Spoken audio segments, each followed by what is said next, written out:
جو بندہ صحابہ کو نہ مانے کیا وہ اسلام سے خارج ہے؟ اگر کے بعد چھوڑ ہی دیے انہوں نے، پتہ نہیں کیا لکھنا چاہ رہے تھے۔ اللہ، رسول، آخرت، قرآن، ختم نبوت کو ماننا اسلام ہے۔ باقی صحابہ کرام کے حوالے سے ان کو ماننا نہ ماننا اس کا ایمان اور اسلام کے ساتھ کوئی تعلق نہیں، اس حوالے سے کہ وہ کوئی کمپلسری ہے۔ السلام علیکم ورحمۃ اللہ وبرکاتہ۔ یہ ایک سوال کا جواب دے رہے ہیں صحابہ کے مسئلے میں کہ ان کو نہ ماننے والے کا کیا حکم ہے۔ یہ جواب دیتے ہوئے کہہ رہے ہیں کہ صحابہ کو ماننا نہ ماننا اس کا ایمان و اسلام سے کوئی تعلق نہیں ہے، اس حوالے سے کہ وہ کمپلسری نہیں ہے، ضروری نہیں ہے، یعنی صحابہ کو ماننا یہ کوئی ضروری بات نہیں ہے، اور ایمان و اسلام کی جو باتیں ہیں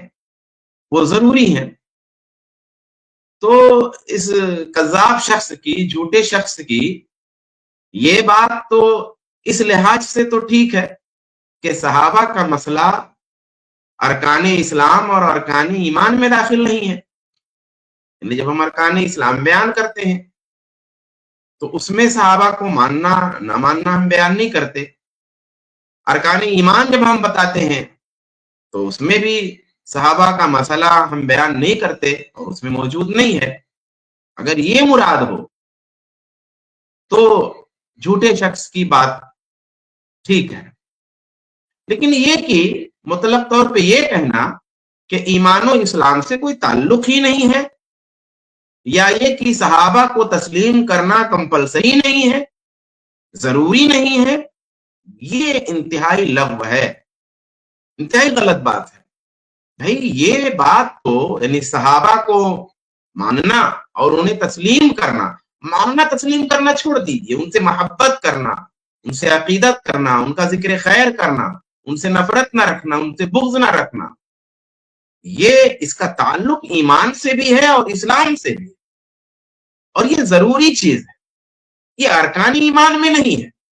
ارکان اسلام میں نہیں ہے، مگر جو بھی چیز ارکان ایمان اور ارکان اسلام میں نہ ہو وہ ضروری نہیں ہے، یہ درست نہیں ہے،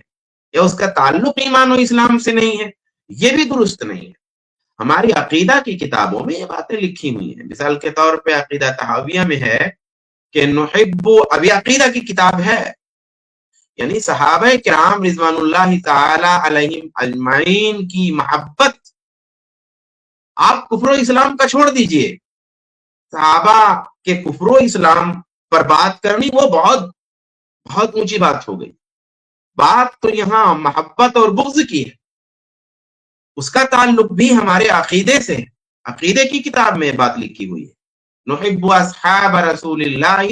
صلی اللہ علیہ وسلم ولا نفرط فی حب احد منہم،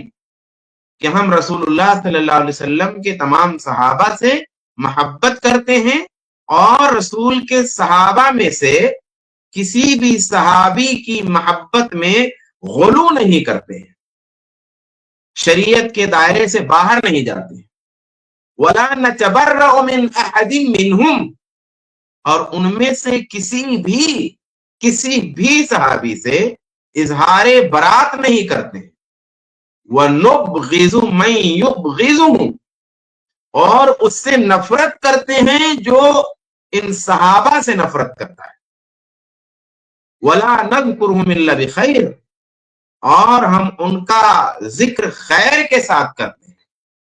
حُبُّهُمْ دِینٌ وَإِيمَانٌ وَإِحْسَانٌ، ان سے محبت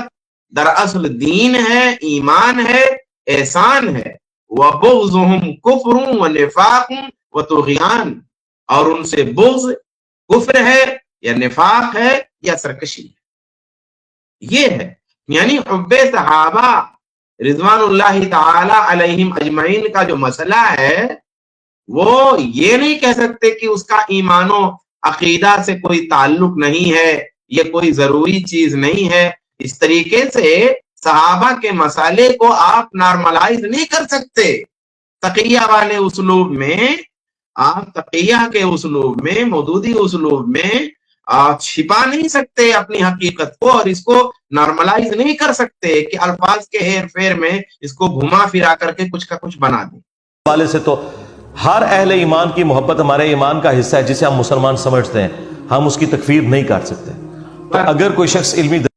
یہ کہہ رہے ہیں کہ ہر اہل ایمان کی محبت ہمارے ایمان کا حصہ ہے، جسے ہم مسلمان سمجھتے ہیں اس کی تکفیر نہیں کرتے۔ سوال خاص ہے، جواب عام ہے، یہ بھی رافضی اسلوب ہے، سوال خاص جواب عام۔ اس سے پہلے میں نے ایک نقوی کی ویڈیو چلائی تھی، آپ نے ملاحظہ کیا تھا کہ کس طریقے سے یہ گھماتے ہیں باتوں کو۔ ہر اہل ایمان کی محبت ہمارے ایمان کا حصہ، ہم جسے مسلمان سمجھتے اس کی تکفیر نہیں کرتے، بات ٹھیک ہے، لیکن انداز گفتگو سے ایسا لگ رہا ہے جیسے 1400 سال کے بعد کسی بد کردار یا کسی عام سے مسلم نیتا کی بات ہو رہی ہو یا مسلم نیتاؤں کی بات ہو رہی ہو۔ یہ نیم رافضی انداز و اسلوب ہے۔ ناظرین کرام، مسئلہ صرف محبت رکھنے اور نہ رکھنے کا نہیں، مسئلہ تو صحابہ کرام سے بغض کا بھی ہے۔ جو لوگ صحابہ کرام رضوان اللہ تعالی علیہم اجمعین سے بغض رکھتے ہیں، کیا وہ کوئی عام لوگ ہیں یا یہ بغض کوئی عام چیز ہے؟ اسی لیے ایک سنجیدہ اور گہرے مسئلے پر ایک سرسری سا جملہ بول کر بہت کچھ چھپانے کی کوشش کرنا، یہ جو ہے بہرحال باعث مذمت ہے۔ اس کلپ کی فل ویڈیو دیکھنے کے لیے ہمارے چینل پر ضرور آئیں۔ آئی پلس ٹی وی نے ایک نیا یوٹیوب چینل شروع کیا ہے جس کا نام ہے آئی پلس ٹی وی اختلاف کا حل۔ اس چینل پر صرف اختلافی مسائل پر ویڈیوز آئے گی، لیکن دلائل کے ساتھ اور بھائی چارگی کے ساتھ۔ آپ کو میں دعوت دیتا ہوں کہ آپ بھی ہمارے اس چینل کو سبسکرائب کریں،